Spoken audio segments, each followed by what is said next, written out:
Hello, this is Gerald Vavaz again. I have already told you that I will add a few more educational videos that makes you more realize why, for God's sake, all these letters have a certain uh, easy made association from their position onwards. How can that be? How do we recognize them, and how can we associate it visually?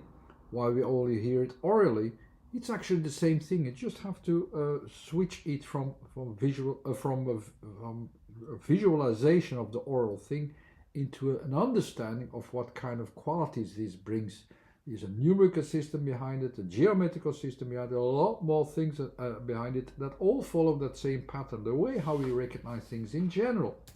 I already told you in the previous video that's the basics are always the same. It's like, okay, let's see if I can see it. I see it.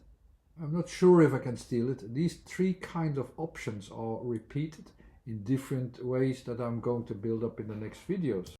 I already told you before in the previous video what A is about. Yeah, I think I can see it is more explained more thoroughly.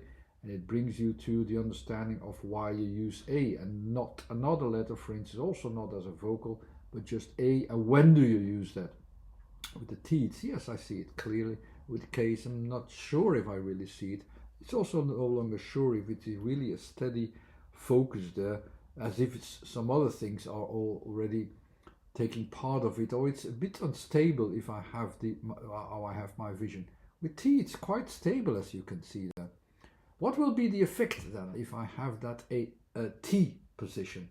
When you compare it again to what you hear, how do we see that then? With this steady form of visualization, that's the kind of approach that we'll also have how we hear it. That's the kind of associations that we make there.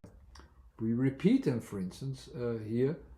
We also see like, okay, is it just three things that and what is less dominant, like in the previous letter, the A, it's no longer like, okay, I have here a continuation and I try to focus upon what is a rhythm and what is repeating itself and so on. No, it's no longer necessary. I'm not focusing upon that thing.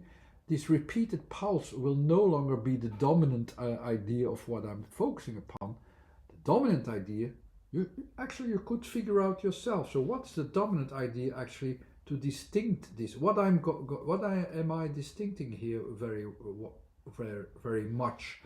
It's much more of what I distinct between the things.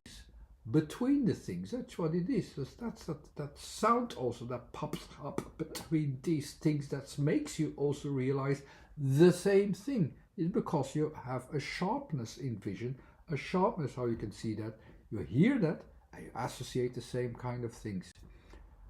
Yes, I have a distinction also means very easily, very automatically, yes, I found a feature, I found a difference, that kind of thing.